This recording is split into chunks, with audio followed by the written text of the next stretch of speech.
Halo guys, kembali lagi di channel Zamroni, channel yang bahas tentang dia tanaman hias. Nah, di video kali ini saya akan berbagi tips tentang apa, yaitu ini dia tanaman hias lidah katak, tanaman yang mudah dirawat, bisa digunakan untuk tanaman hias outdoor dan juga tanaman indoor. Nah, buat teman nih yang lagi galau, lagi risau, lagi mencari sebuah tanaman hias nih yang bisa dipakai untuk sebagai tanaman hias outdoor ataupun sebagai tanaman hias indoor. Nah, ini dia salah satunya. Ya, ini adalah tanaman hias dari jenis tanaman hias lidah katak. Penampakannya seperti apa sih? Kok disebutnya tanaman lidah katak? Nah, ini dia. Nah, itu guys, Tara, itu adalah tanaman hias lidah katak punya saya, yang saya tanam di sebuah pot ya, pot imut seperti itu, warnanya hitam, dan bisa dipakai untuk sebagai tanaman hias indoor ataupun tanaman hias outdoor. Jadi terserah ya teman-teman mau berguna di mana. Kalau pengen cantik, misalnya di meja kantor ataupun di meja ruang tamu ataupun di dalam tempat tidur. Nah, ataupun kalau teman-teman pengen taruh di teras rumah atau bahkan di depan rumah nih, teras mata langsung. Nah, tanaman hias ini bisa digunakan untuk tanaman hias outdoor. Kita lihat detailnya yuk. Nah, ini dia guys, tanamannya cantik bukan?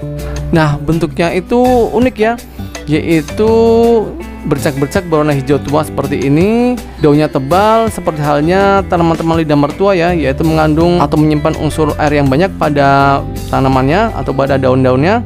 Nah, lihat ya, cantik bukan? Warnanya gradasi antara hijau muda dengan bercak-bercak warna hijau tua, lalu juga dengan warna-warna hijau muda untuk daun-daun atau di bagian daun mudanya ya.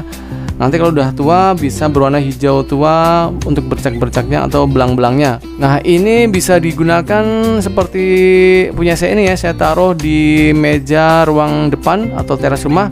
Nah, ini buat pemula nih yang pengen tanaman hias yang mudah dirawat tentunya. Nah, tanaman lidah katak ini termasuk dalam kategori tanaman yang mudah dirawat ya, karena hampir tidak perlu dengan namanya pemupukan, cukup diberikan pupuk organik. Maka tanaman ini bisa subur seperti ini guys. Kalau teras rumah kelihatan kosong dan pengen kelihatan cantik, bisa digunakan di teras rumah seperti saya ini, ataupun di ruang tamu ya, di meja makan, di ruang kantor, ataupun di dalam kamar. Nah, untuk perawatannya gimana? Media tanam seperti apa? Nah, tonton di video ini sampai selesai guys. Nah, untuk tanaman lidah katak ini, itu daun-daunnya tebal ya, seperti ini. Jadi lebih pada sifatnya adalah menyimpan air seperti halnya pada tanaman lidah mertua ya, ataupun lidah buaya. Jadi tanaman ini sebenarnya mudah sekali yang namanya pembusukan. Jadi kita harus menggunakan media tanam yang benar-benar poros. Cara penyiramannya pun jangan sering-sering, nanti saya akan memberikan detailnya di pertengahan video. Makanya kemana-mana ya, agar teman-teman bisa mendapatkan tanaman lidah katak yang subur seperti ini guys. Oke?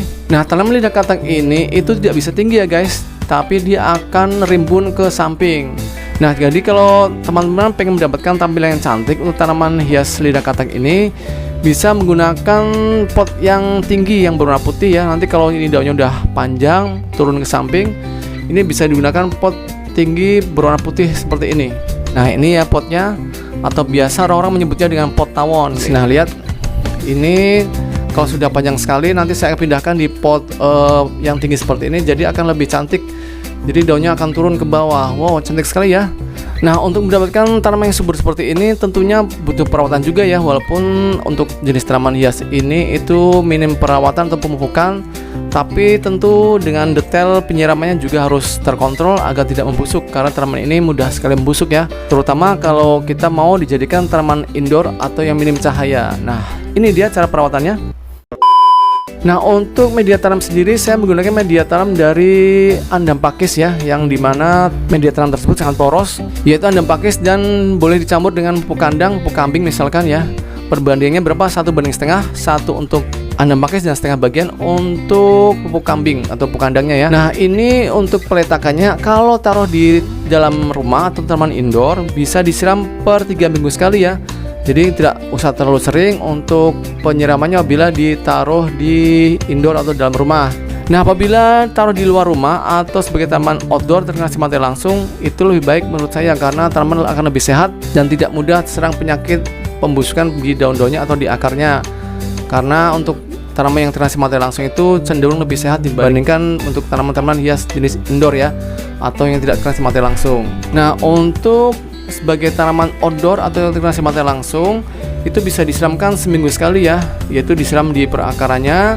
Jadi bedakan jarak penyiraman sebagai tanaman indoor dan outdoor. Untuk pemupukannya saya tidak menggunakan pupuk kimia ya, saya cukup menggunakan pupuk organik aja. Teman-teman kalau punya pupuk organik cair di rumah ataupun dengan air cucian beras bisa disiramkan ke bagian perakarannya ya, sesuai dengan tadi yang saya bilang, yaitu untuk dijadikan sebagai tanaman hias indoor ataupun tanaman hias outdoor, berbeda-beda jarak penyiramannya. Nah, seperti punya saya ini ya, saya siram selalu dengan pupuk organik buatan saya ini agar selalu sehat dan muncul tunas-tunas baru atau daun-daun seperti ini. Nah, ini ya daun-daun barunya warna hijau muda, masih bentol-bentolnya atau belang-belangnya itu berwarna hijau muda, belum tua. Nanti kalau daunnya udah tua seperti ini ya, warna hijau tua. Dan untuk tanaman lidah katak ini yang sudah terlanjur misalkan loyo di bagian daunnya ya, nah itu waspada, biasanya itu ada gejala pembusukan pada daunnya. Solusinya gimana? Solusinya adalah cepat-cepat disiram dengan fungisida. Fungisidanya apa? Bisa menggunakan antrakol ataupun ditin ataupun fungisida merek-merek yang lainnya ya, yaitu disiramkan di bagian perakaran dan disemprotkan di bagian daun-daunnya. Alhasil nanti biasanya yang loyo atau lonyot itu cukup ditarik, dibuang, nanti tumbuh daun baru seperti ini dan daunnya sehat-sehat lagi, tidak lonyot lagi atau tidak membusuk lagi ya. Nah, itulah tips pada tanaman lidah katak yang ada gejala dari pembusukan karena overwatering atau keseringan disiram guys. Nah oke ya. Nah itulah cara perawatan pada tanaman hias lidah katak agar subur, bisa dipakai untuk tanaman hias indoor ataupun tanaman hias outdoor. Semoga bermanfaat untuk video kali ini. Jangan lupa like, share, komen, subscribe dengan loncengnya. Sampai ketemu ya di video berikutnya. Dadah. Kalau mau subscribe channel saya, tekan tombol sebelah kanan saya. Dan kalau mau lihat video-video saya yang lain, ada di sebelah kiri saya. Tonton ya, jangan lupa guys.